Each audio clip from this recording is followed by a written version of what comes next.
अब एकदम बढ़िया। तो यार आज हम लोग पढ़ने वाले हैं we are not afraid to die if we all can be together, जिसे लिखा है Gordon Cook and Alan East ने। ये कहानी यार बहुत ही मजेदार कहानी है। इस चैप्टर को पढ़ने के बाद तुम्हें रियलाइज होगा कि चाहे हमारी जिंदगी में कितनी भी कठिनाइयां आए, हमें उससे लड़ना चाहिए, और अगर आखिरी तक उस समस्या से हम अगर लड़ते रहेंगे तो एक ना एक दिन जरूर जीतेंगे। ये काफी मोटिवेशनल चैप्टर है। तो चलो भाई कहानी को शुरू करते हैं। इस कहानी में हमारे नरेटर गॉर्डन कुक अपनी फैमिली के साथ समुद्र यात्रा पर निकलते हैं अपनी एक शिप लेकर। सबसे पहले मैं तुम्हें शिप के बारे में बेसिक इन्फॉर्मेशन दे देता हूँ, उनके कुछ पार्ट्स के नाम बता देता हूँ ताकि तुमको चैप्टर पढ़ने में दिक्कत बिल्कुल भी ना आए। देखो यार, शिप कुछ इस ढंग का होता है और इसका जो सबसे ऊपर वाला पार्ट है ना, जिसमें ये कपड़ा लगा हुआ है, इसके ऊपर वाले पार्ट को हम लोग मेन मैस्ट बोलते हैं, और ये जो कपड़ा है इसको हम लोग स्टॉर्म जिप बोलते हैं। इस कपड़े के पीछे ना एक डंडा लगाया होता है ताकि कपड़ा को ना इधर से उधर घुमाया जा सके विंड के अकॉर्डिंग, तो उसको हम लोग जिप बूम बोलते हैं। ये शिप का फ्रंट साइड है जिसे हम लोग स्टार बोर्ड साइड बोलते हैं, और ये जो शिप का ऊपर वाला पार्ट है जिसपे हम लोग खड़े होते हैं, इसको हम लोग डेक बोलते हैं। तो ये यार शिप के कुछ पार्ट्स के नाम है जो तुम्हें याद रहने चाहिए ताकि तुमको चैप्टर बहुत अच्छे से समझ में आए।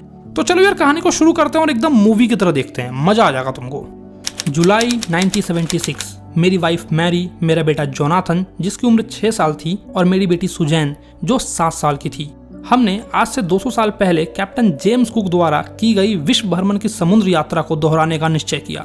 हम पाइलमाउथ इंग्लैंड से ऑस्ट्रेलिया जाने वाले थे और इसके लिए हमें एक प्रोफेशनल बोट चाहिए था। हमने 30 टन लकड़ियों से एक 23 मीटर लंबा बोट तैयार किया जिसका नाम रखा वेव वॉकर। हमने महीनों तक इसकी टेस्टिंग और फिटिंग की, खराब से खराब मौसम में चलाया, ये देखने के लिए कि ये हमें हमारी मंजिल तक पहुंचा पाएगी या नहीं। मैरी और मैं, जो कि एक 37 साल का ओल्ड बिजनेसमैन था, हमने अपने सपने को पूरा करने के लिए 16 साल तक ब्रिटिश के समुद्र में अपने स्किल्स को डेवलप किया।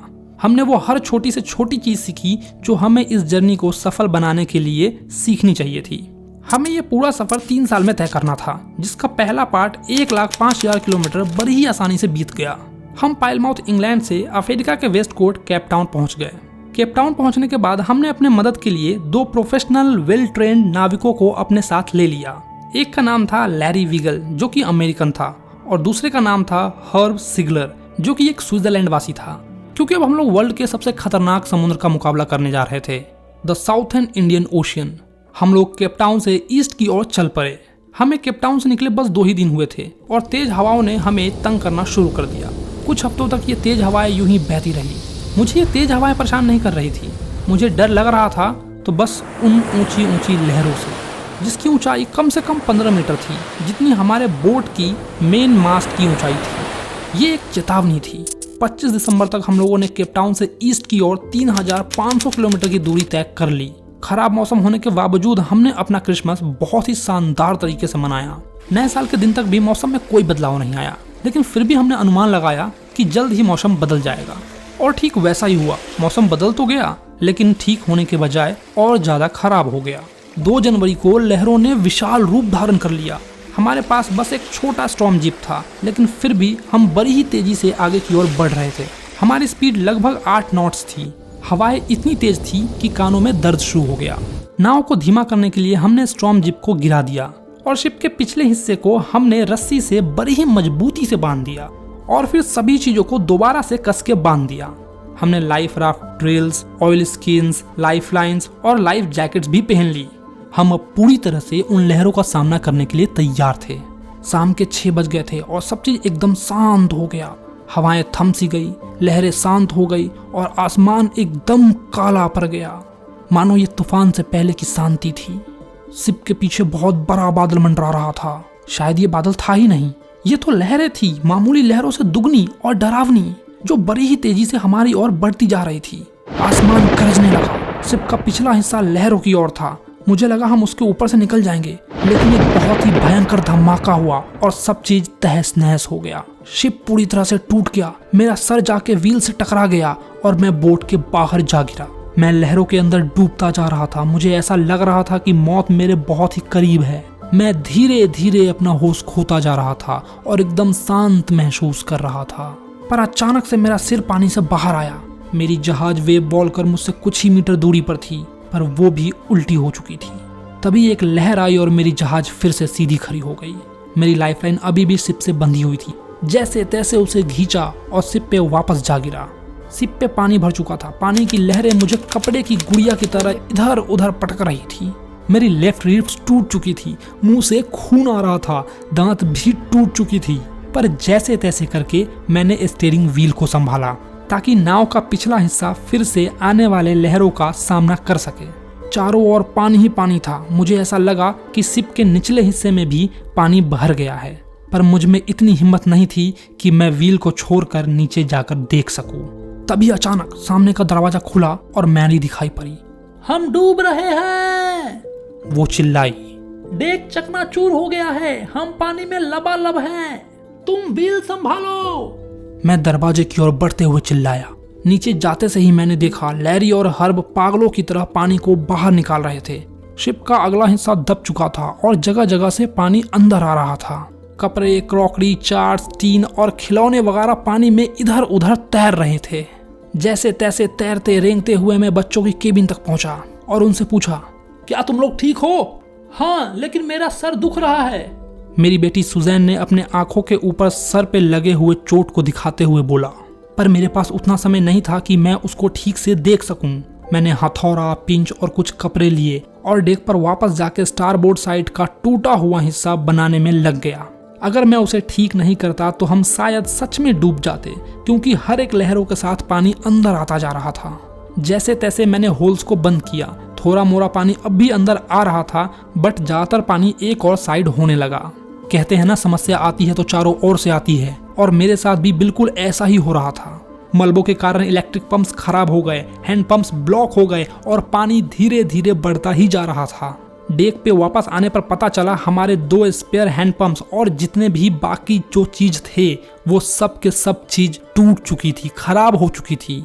तभी मुझे याद आया कि हमारे पास दूसरा इलेक्ट्रिक पंप भी है जो चार्ट रूम में रखा हुआ है। हमने उसे बाहर पाइप से जोड़ दिया और भगवान का लाख लाख शुक्र था कि ये अब भी काम कर रहा था। रात भर हम पानी निकालते रहे, रेडियो सिग्नल्स भेजते रहे, लेकिन हमें कोई भी जवाब नहीं आया। और जवाब आता भी कैसे? हम समुद्र के बीचों बीच थे। शिव का सर सूज चुका था, दोनों आंखें काली पड़ चुकी थी और उसके आर्म्स पर भी एक बहुत बड़ा कट था। मैंने उससे पूछा, तुमने मुझे पहले अपनी बाकी चोटों के बारे में क्यों नहीं बताया? मैं आपको परेशान नहीं करना चाहती थी जब आप हम लोग को बचाने में लगे हुए थे। 3 जनवरी के सुबह तक पानी हमारे कंट्रोल में आ चुका था। हम अब 2-2 घंटे करके रेस्ट ले सकते थे, लेकिन अभी भी वाटरलाइन के नीचे एक बहुत बड़ा लीकेज था। देखने पर पता चला कि वो लीकेज बोट के मेन रिब फ्रेम में था। उस भयानक लहरों को टकराए हुए 15 घंटे बीत चुके थे और हम लोग अब भी जिंदा थे। हमारी शिप वेव वॉल कर पूरी तरह से टूट चुकी थी और अब उसमें इतनी हिम्मत नहीं थी कि वो हमें ऑस्ट्रेलिया तक पहुंचा सके। मैंने चार्ट्स को चेक किया, अपने सारे कैलकुलेशन किए और फिर मुझे पता चला कि हमारे बस कुछ ही 100 किलोमीटर ईस्ट में 2 आइलैंड हैं, जिसमें से एक आइलैंड का नाम था इले एम्स्टर्डम, जो कि एक फ्रेंच साइंटिफिक बेस था। अब बस हमारे जिंदा बचने का एक ही मात्र उम्मीद बच गया था, वो आइलैंड जिसका नाम था एम्स्टर्डम।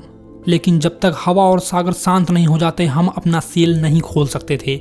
हमारे बचने के चांसेस बहुत ही कम थे, क्योंकि उस लहर की वजह से हमारा इंजन भी खराब हो गया था। 4 जनवरी, उस भयंकर लहर को टकराए हुए 36 घंटे बीत चुके थे और हम अब भी पानी को बाहर निकालने में जुटे हुए थे। अब बस कुछ ही सेंटीमीटर तक पानी बच गया था। हवा और लहरों के कारण हमारा जहाज पूरी तरह से इधर उधर बिखर जाता। उसे बचाने के लिए और आइलैंड पे पहुंचने के लिए हमने फिर से स्टॉर्म जीप को लगा दिया। मैरी को कुछ क्रॉन, बीफ, क्रैकर और बिस्किट्स मिली और 2 दिन बाद इतनी समस्या झेलने के बाद हमने अपना पहला भोजन किया। लेकिन हमारे जीवन का सुकून बस कुछ ही पल का था। 4 बज चुके थे और काले बादल फिर से मंडराने लगे। कुछ ही घंटों में हवा 40 नॉट की रफ्तार से आ गई। समुद्र में लहरें तेज हो गई। रात भर मौसम लगातार खराब होता जा रहा था और हम एक से एक चुनौतियों का सामना कर रहे थे। 5 जनवरी की सुबह हमें सिचुएशन कुछ ठीक ठाक लगा। मैं बच्चों को कंफर्ट कराने के लिए उनके कैबिन में गया। तभी मेरे बेटे जॉन ने मुझसे पूछा, डैडी क्या हम लोग मरने वाले हैं? मैं उनको आश्वासन दिलाने लगा कि हम लोग कुछ न कुछ कर लेंगे। डैडी मुझे ना मरने से डर नहीं लगता, अगर हम लोग एक साथ साथ रहे तो। आप, मैं, मम्मी और सू। मेरे पास उसे कहने के लिए कोई भी शब्द नहीं थे। मैं केबिन से बाहर आ गया और मैंने ठान लिया कि अब चाहे जो हो जाए मुझे इन्हें बचाना ही होगा। मुझे समुद्र से लड़ना होगा। मुझे कैसे भी करके उन टापू पर पहुंचना होगा। उनको बचाने के लिए मैं बोट की मरम्मत करने में जुट गया। स्टार बोर्ड साइड में जितने भी होल्स थे मैं उनको बंद करने लगा। नायलॉन की मोटी रस्सी से मैं जगह जगह बांधने लगा। उस शाम मैरी और मैं एक दूसरे का हाथ थाम कर बैठ गए। पानी ज़्यादा से ज़्यादा अंदर आता जा रहा था और हमें यह महसूस होने लगा कि हमारा अंत निकट है। लेकिन हमारा जहाज वेव बॉल कर स्ट्रॉम से बाहर आ गया था। 6 जनवरी की सुबह तक हवा शांत हो गई थी और विंड की स्पीड्स को कैलकुलेट करने लगा। मैंने कैलकुलेशन करने में अपना पूरा एफर्ट लगा दिया और फिर अपना बेस्ट ऑफ बेस्ट देने के बाद मुझे यह पता चला कि 1.5 लाख किलोमीटर के इस पूरे समुद्र में कहीं पर 65 किलोमीटर क्षेत्रफल का एक आइलैंड है। मैं ये सोच रहा था कि मेरी बेटी सू कितनी तकलीफ में होगी। उसका सर सूजता जा रहा था। वो मेरे पास आई और मुझे एक कार्ड दिया। कार्ड के ऊपर मैरी और मेरी कुछ फनी तस्वीर बनाई हुई थी। क्या आपको इसे देखकर हंसी आ रही है डैडी? मैं बहुत हंसा। उस कार्ड के अंदर एक मैसेज भी था। मैं आप दोनों से बहुत प्यार करती हूँ और इसीलिए थैंक यू कहने के लिए मैंने आपको ये कार्ड दिया है और मैं आशा करती हूँ कि हमारे साथ अच्छा ही होगा। इस चीज ने मुझे फिर से मोटिवेट कर दिया। मैंने अपने कैलकुलेशन को फिर से चेक किया, बार बार चेक किया। हमारा मेन कॉम्पास खो चुका था। मैं स्पेयर का यूज कर रहा था जिसके मैग्नेटिक वेरिएशन सही नहीं थे। मैंने हिंद महासागर के इस भाग में बहने वाली पश्चिमी धाराओं का अनुमान लगाया। करीबन दोपहर के 2 बजे मैं डेक पर वापस गया और लैरी से कहा कि बोट को 185 डिग्री मोड़ दो और अगर हम लकी हुए तो 5 बजे शाम तक हम लोग आइलैंड पे पहुंच जाएंगे, जिसकी उम्मीद तो मुझे कम है लेकिन फिर भी हम भरोसा रख सकते हैं। और मैं भारी मन से नीचे गया और नीचे जाकर सो गया। मैं शाम के 6 बजे के करीब उठा। अंधेरा हो चुका था। मैं समझ गया था कि हमने आइलैंड को मिस कर दिया और अब इस तूफान से तो हम बिल्कुल भी नहीं लड़ सकते थे। तभी अचानक से मेरा बेटा आया और मुझसे बोला, क्या मैं आपको गले लगा सकता हूँ? मेरी बेटी सुजैन जस्ट उसके पीछे थी। लेकिन तुम मुझे अभी गले क्यों लगाना चाहते हो? क्योंकि आप दुनिया के बेस्ट डैडी हो और बेस्ट कैप्टन भी। नहीं बेटा, आज तो बिल्कुल नहीं। मुझे तो डर लग रहा है। लेकिन क्यों? आपने तो आइलैंड ढूंढ लिया। मेरी बेटी सुजैन ने बोला। मैं एकदम से शॉक्ड हो गया। क्या? मैं दौड़कर डेक पर गया और मेरे सामने जो आइलैंड था जिसका नाम था एम्स्टर्डम, उसको एक टकी लगाकर देखने लगा। वो केवल एक ज्वालामुखी से उभरा हुआ चट्टान था जिस पर बहुत सारे वनवासी रहते थे। हमने अपनी पूरी रात उस छोटे से टापू के किनारे बिताया और अगली सुबह सारे 28 लोग हमारी मदद के लिए आ गए। जमीन पर कदम रखते ही मैं लैरी और हर्ब के बारे में सोचने लगा, जिन्होंने इस मुश्किल समय में भी अपनी बहादुरी दिखाई। मैं अपनी पत्नी मैरी के बारे में सोचने लगा, जिसने इस संकट की घड़ी में भी मेरा साथ नहीं छोड़ा। और इन सब से ज्यादा मैं अपने 7 साल की बेटी के बारे में सोचने लगा, जिसने अपने चोट के बारे में मुझे बताकर चिंता नहीं जताई। वो मुझे अपने बारे में बताकर टेंशन देना नहीं चाहती थी। बाद में उसके सर पर जमे हुए खून को निकालने के लिए 6 छोटे छोटे ऑपरेशंस करने पड़े। और मेरा 6 साल का बेटा, जिसे मरने से बिल्कुल भी डर नहीं लग रहा था। मैं ये बिल्कुल भी नहीं कहूंगा कि वो आइलैंड सिर्फ मैंने ढूंढा है। वो आइलैंड इन सब ने मिलकर ढूंढा है।